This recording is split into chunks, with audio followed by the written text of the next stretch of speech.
Assalamualaikum warahmatullahi wabarakatuh. Pada pertemuan kali ini kita akan melanjutkan materi sebelumnya ya, di mana sebelumnya kita sudah membahas mengenai pengantar neraca energi dalam sistem reaktor. Nah, di pertemuan sebelumnya sudah kita bahas bahwa untuk terkait dengan neraca energi dalam reaktor ada beberapa kasus ya.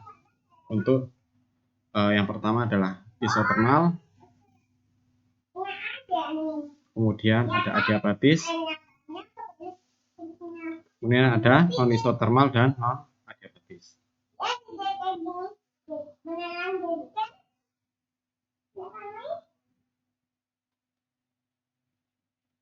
Nah, untuk kasus isotermal, maka yang dimaksud adalah suhunya adalah konstan. Ya, yang artinya tem untuk akumulasi atau dt besar dt kecil itu sama dengan 0. Sehingga bagian dari neraca energi yang tersisa itu hanya tem generasi dan tem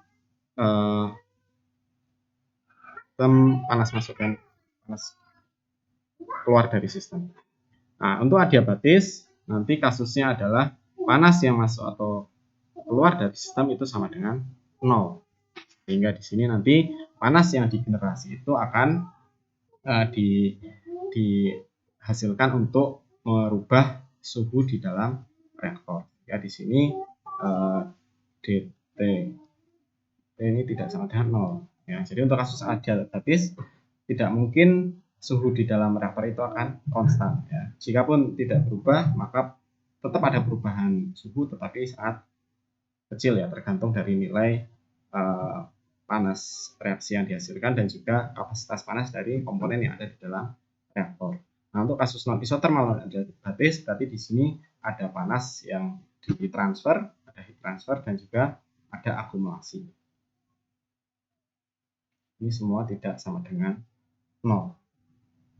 Nah, untuk kasus pertama kita akan membahas untuk kasus yang isotermal ya. Kasus isotermal ya, di sini kita akan bagi nanti untuk kasus densitas tetap ya.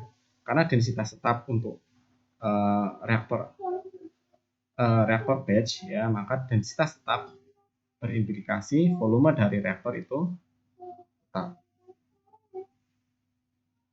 Ya.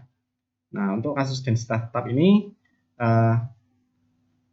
untuk reaktor batch yang menjadi fokus dari perancangan adalah waktu reaksi. Berapa lama waktu yang dibutuhkan untuk mencapai suatu konversi tertentu.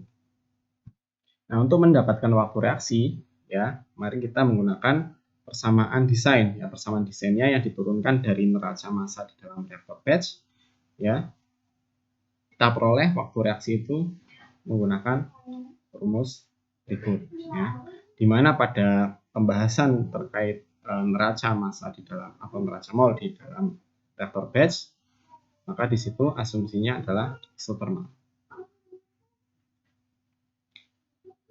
Ya, di mana di sini waktu reaksi itu tergantung dari berapa konversi yang ingin dicapai dan juga laju reaksinya, ya, laju reaksi.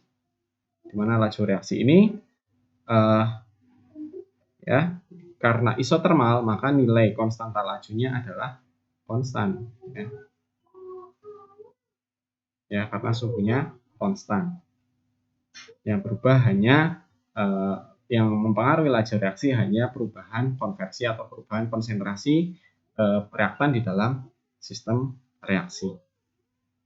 Nah, kemudian untuk menentukan laju produksi dari produk C, ya, kita menggunakan formula yang pernah kita pelajari sebelumnya, ya. Ini juga untuk asumsi isotermal, di mana produk C yang dihasilkan itu adalah tergantung dari konversi A, ya, konversi dari reaktan A ya dikalikan dengan koefisien stoikiometri dari C, ya.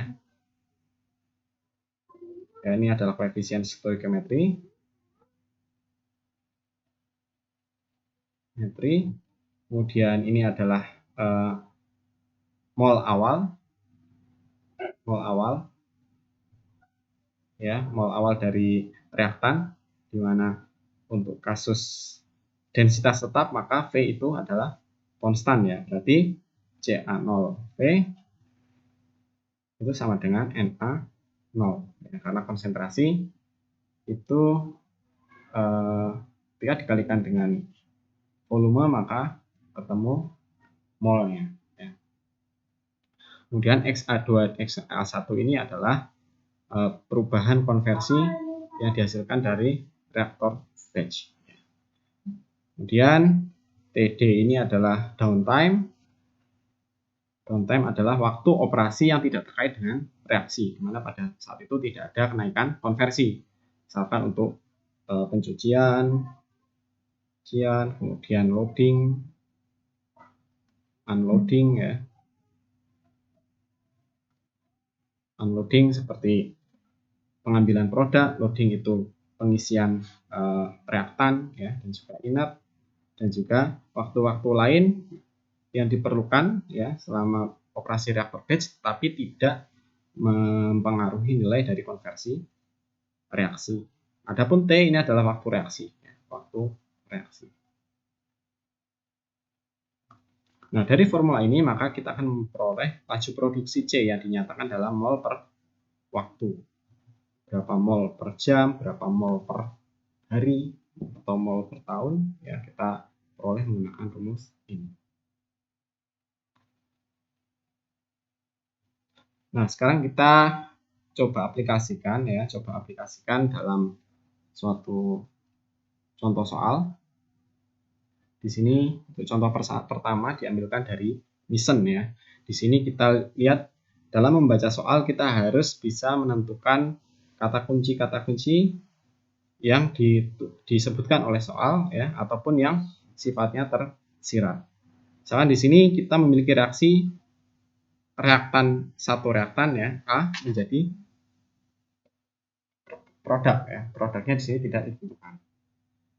Nah, kemudian di sini yang ditanyakan adalah waktu untuk mencapai konversi 80% dari reaktan A. Jadi kita tidak mempedulikan produknya apa yang dihasilkan, tetapi yang penting reaktan itu habis bereaksi sebanyak 80%. Jadi di sini kita tulis ya, diketahui ya XA itu sama dengan 80%. Nah, karena di sini XA0 itu tidak diketahui ya, atau XA pada kondisi awal itu tidak diketahui, maka secara implisit ini pasti nilainya adalah 0. Jadi mulai belum ada A yang pada kondisi awal belum ada reaktan A yang bereaksi. Ya, kemudian kita mengetahui data di sini 7,5 mol A, berarti mol A pada kondisi awal Na0 itu sama dengan 7,5 mol. Dalam 15 liter constant volume batch reactor. Ya, di sini sudah di state constant volume, maka informasi mengenai volume ini adalah sudah ditentukan ya di sini ya, 15 liter. Nah, nanti dalam kalian mengerjakan tugas atau mengerjakan ujian UTS atau UAS, sebaiknya informasi-informasi yang berguna untuk perancangan atau untuk perhitungan itu dituliskan di bagian sini ya, karena ini menunjukkan seberapa paham kalian untuk memperoleh informasi dari soal yang diberikan dan sejauh mana pemahaman kalian dalam nanti memahami persoalan dan kemudian menjawabnya. Dan masing-masing ini nanti akan ada poinnya. Jadi jangan untuk asumsi atau untuk informasi yang disebutkan ini sebaiknya ditulis di dalam lembar jawaban kalian ya, terutama informasi yang bermanfaat untuk perhitungan. Oke, kemudian di sini ada informasi lagi, reaksi berjalan secara isotermal sehingga nilai suhu itu adalah konstan ya. Konstan ini pada suhu 300 Kelvin. Nah, kemudian di sini reaksinya berorde 1 terhadap A. Berarti ya laju reaksi A itu adalah K dikali CA ya, KA kali CA. Di mana KA diketahui sama dengan 0,05 menit pangkat min 1 pada suhu 300 derajat Celcius. Nah, informasi-informasi ini sebaiknya ditulis untuk apakah kalian memahami dari persoalan ini atau tidak. Nah, yang ditanyakan adalah waktunya, waktu reaksi untuk mencapai 80% konversi. Nah, tadi untuk kasus isotermal, maka waktu reaksi dapat kita hitung ya dengan formula berikut. Ya. Kita lihat lagi CA0 ya. CA0 kali integral XA0 sampai XA ya.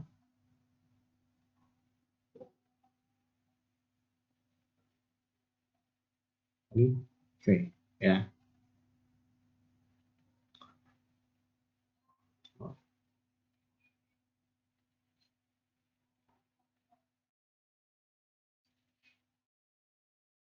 Ya. Oke, kita masukkan. Nah, di sini yang belum kita ketahui adalah nilai dari CA0 ya. CA0 dapat kita hitung dari Na0 per V. Ya, V diketahui, Na0 diketahui.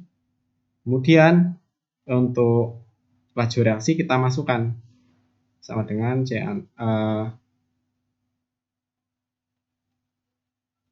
CA0 dikalikan ya, di sini adalah KA kali CA. Lihat dari persamaan desainnya. Nah, untuk mengetahui berapa konsentrasi A sepanjang terjadinya reaksi, maka kita perlu stoikiometrinya ya, di mana CA itu sama dengan CA0 dikalikan 1 minus XA ya. Sehingga di sini nanti karena KA dan CA0 itu konstan, maka bisa kita keluarkan CA0 per K CA0 dikalikan integral dXA per 1 minus XA. Ya, di sini CA0 bisa kita coret. Nah, ini kita integralkan menggunakan logaritmik. Misalkan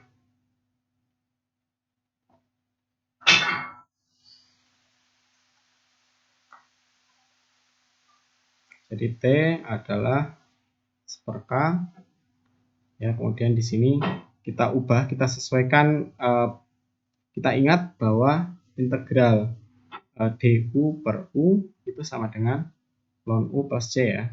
Nah, kita terapkan di sini, kita samakan antara ini derivatifnya dengan term u-nya. Berarti ini menjadi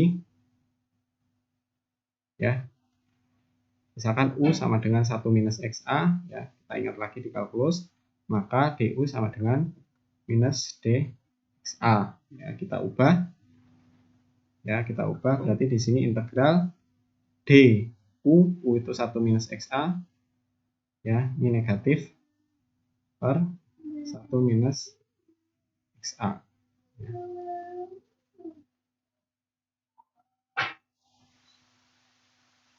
Nah, dengan cara seperti ini kita bisa menghitung ya berapa waktu yang diperlukan sama dengan ya, ini dari XA0 atau 0 sampai XA, berarti ini minus 1/K dikalikan ln 1 minus XA ya, dari 0 sampai XA sampai 80%. Ya, itu adalah perhitungannya. Silakan nanti bisa kalian coba untuk menghitung hasilnya sendiri. Langkah-langkahnya kira-kira seperti itu. Ya, jadi yang paling penting di sini adalah pertama, semua informasi yang disajikan dari soal, baik itu yang eksplisit maupun yang tersirat atau implisit dari soal tersebut harus dinyatakan ya, dinyatakan di sini. Artinya nanti dari informasi tersebut kita mungkin ada beberapa data yang belum diketahui, misalkan tadi CA0 belum kita ketahui ya. Nah, kita harus hitung menggunakan data yang sudah ada. Nah, kemudian kita turunkan, nah kita dapat menghitung waktu reaksinya. Oke, untuk contoh kasus yang kedua, Nah, ini untuk kasus yang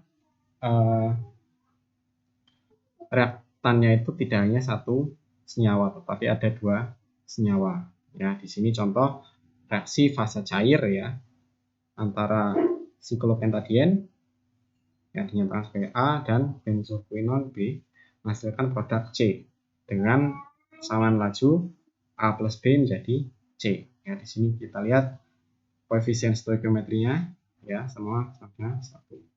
Dilangsungkan dalam reaktor batch secara isotermal. Berarti pertama kita mulai menghitung menyatakan atau pertama kita nyatakan informasi yang diketahui ya, pertama reaksinya A plus B menjadi C. Kemudian isotermal berarti T sama dengan T0. Isotermal reaksi berorder 1 terhadap masing-masing reaktan. Nah, di sini persamaan lajunya tidak diberikan, tetapi kita diberikan informasi terkait order dari masing-masing reaktan. Nah, dari informasi ini maka bisa kita buat persamaan laju ya, minus RA itu sama dengan KA dikalikan CA kali CB. Ya, KA diketahui pada suhu 25 derajat Celcius. Nah, secara implisit karena di sini disebut isotermal dan disebut konstanta lajunya pada suhu 25 derajat Celcius, maka secara implisit reaksi ini juga berjalan di suhu 25 derajat Celcius. Oke, tetapi informasi itu tidak terlalu penting ya, karena di sini yang penting adalah isotermalnya. Jadi nilai dari suhunya berapa itu untuk kasus sekarang tidak terlalu. Nah, kemudian di sini yang ditanyakan adalah berapa volume reaktor untuk memproduksi 175 mol C per jam ya, 175 per jam laju produksi C jika konversi dari reaktor batch-nya 0,9 dan diketahui juga konsentrasi awal dari masing-masing reaktan dan juga downtime-nya.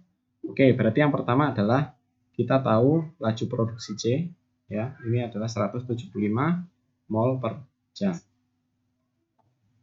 Ya, kemudian informasi berikutnya yang diberikan adalah target konversi dari A itu adalah 90% atau 0,9. Nah, X0-nya berapa? Karena tidak disebutkan berarti X0 sama dengan 0. Ya. Kemudian CA0 sama dengan CB0 itu sama dengan 0,15 mol per liter. PD downtime itu sama dengan 30 menit. Yang ditanyakan adalah volume reaktor. Oke, kita review lagi persamaan untuk menentukan laju produksi. Laju produksi C itu tadi itu adalah koefisien stoikiometri dari C dikalikan CA0 ya, dikalikan NA0 itu adalah CA0 dikalikan V dikalikan XA min XA0 dibagi T plus PD. Nah, di sini yang ditanyakan adalah volume. Dengan volume artinya kita bisa membuat rumusnya bisa kita balik. Berarti V sama dengan kita geser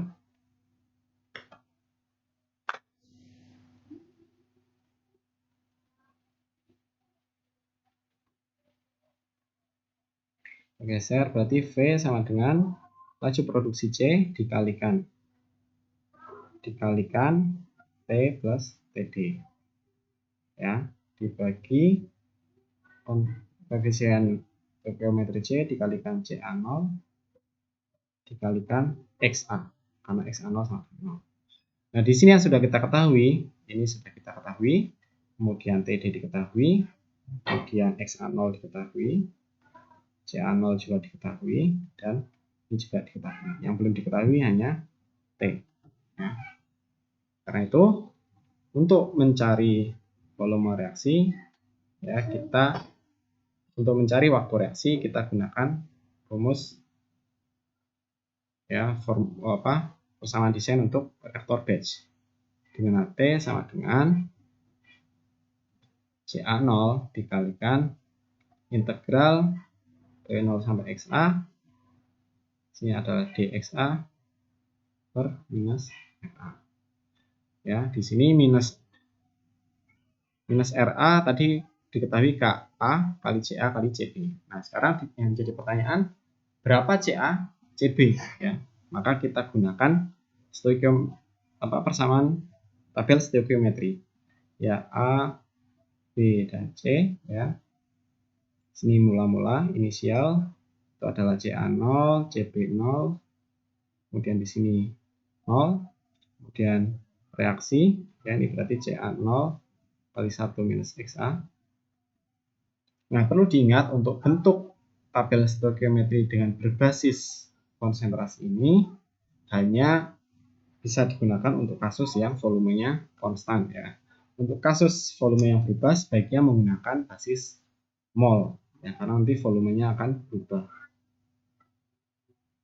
Oke. Di sini adalah CA0 kali 1 minus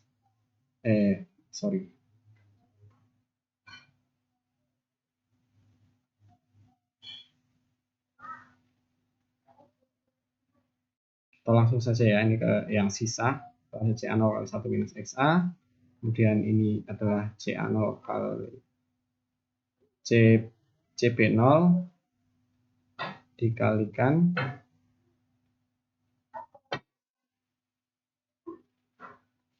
CB0 dikurangi CA0 kali XA. Nah, karena tadi CA0 sama dengan CB0, maka kita bisa ubah menjadi bentuk CA0 kali 1 minus XA juga. Ya, karena sama. Nah, di sini adalah CA0 kali XA. Nah, dari tabel stoikiometri ini maka kita bisa inputkan ke persamaan desain. Di sini CA0 dikalikan integral 0 sampai XA dikalikan dXA per K kali CA CB ya. Kemudian CA dan CB itu kita inputkan dari sini. Kita lanjutkan.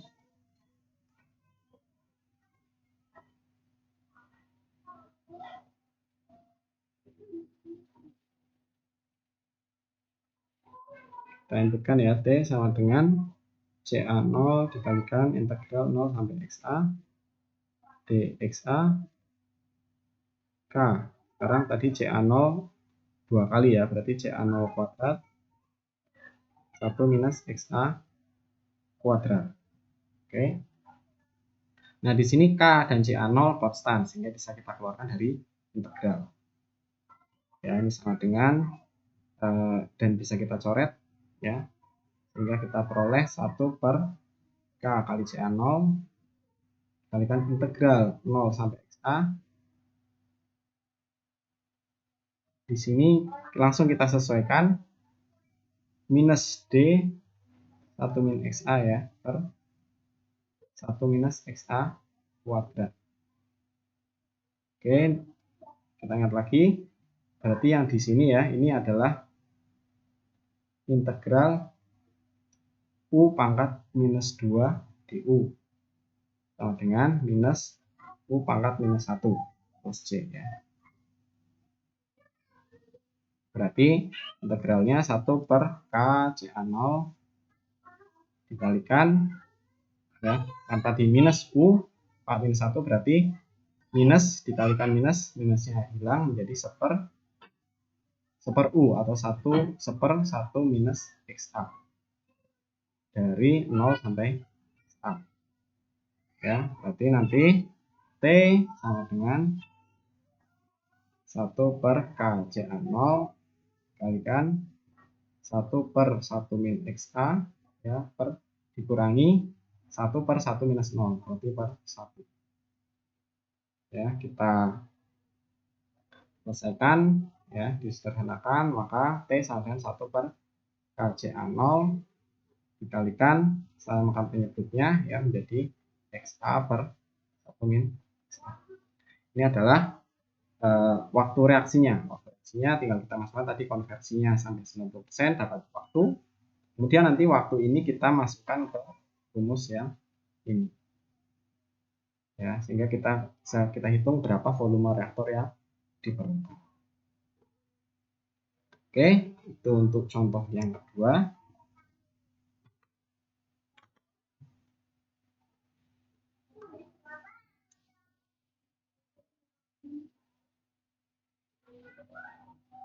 Oke, selanjutnya untuk contoh berikutnya, ini silakan nanti dikerjakan sendiri. Jadikan PR. Ya, silakan dikerjakan. Dan juga contoh nomor 4 ya. Jadi yang ini contoh 41 dan contoh ini dari Froment Bischoff ya, ini problem 84 ini juga jadi PR. Nah, kita coba review.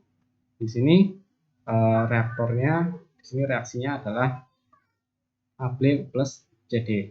Kita lihat beberapa informasi yang penting terkait dengan reaksi ya. Pertama adalah suhunya 100 derajat Celcius. Kemudian kondisi mula-mula di sini nilainya tidak diketahui berapa molnya ya, tapi yang diketahui adalah perbandingan antara mol A dan mol B di kondisi awal. Jadi mol B itu sekitar 5 kali dari mol A. Kemudian di sini diketahui untuk laju reaksinya langsung diberikan persamaan lajunya RA sama dengan minus K CA kuadrat. Artinya reaksi ini adalah orde 1 terhadap masing-masing orde 2 terhadap reaktan A ya. Jadi adanya reaktan B itu tidak mempengaruhi laju reaksi. Kemudian konstanta laju diketahui. Kemudian densitas campuran dianggap tetap. Ya, densitas campuran itu adalah massa total. Ya, massa total. Karena tetap berarti di kondisi awal ataupun nanti setelah selesai itu tetap. Ya, maka untuk densitasnya kita ketahui di sini ya. Massa total per volume itu adalah konstan. Ya, di sini yang belum kita ketahui adalah berapa mol A ya. Berapa mol A berarti nanti kita harus bisa menghubungkan antara mol dengan massa berdasarkan berat molekulnya ya. Molekulnya. Dan yang diketahui lagi berikutnya adalah XA, konversi A itu ada 50%. Kemudian laju produksi di sini adalah 10 pound per jam ya. Yang ditanyakan berapa volume reaktor. Ya, secara ini soalnya hampir sama dengan yang tadi, hanya beberapa informasi itu tersembunyi ya, artinya harus dihitung dari informasi atau data yang disediakan oleh soal. Oke, tadi triknya sama. Pertama, semua informasi yang diketahui dituliskan dulu, kemudian nanti informasi yang tersirat atau implisit dari soal juga ditampilkan. Kemudian gunakan di persamaan desain dan juga stoikiometrinya, persamaan stoikiometri dan persamaan untuk laju produksi. Kemudian untuk soal PR yang kedua di sini diketahui pertama adalah laju produksinya diketahui ya 50.000 kg per hari.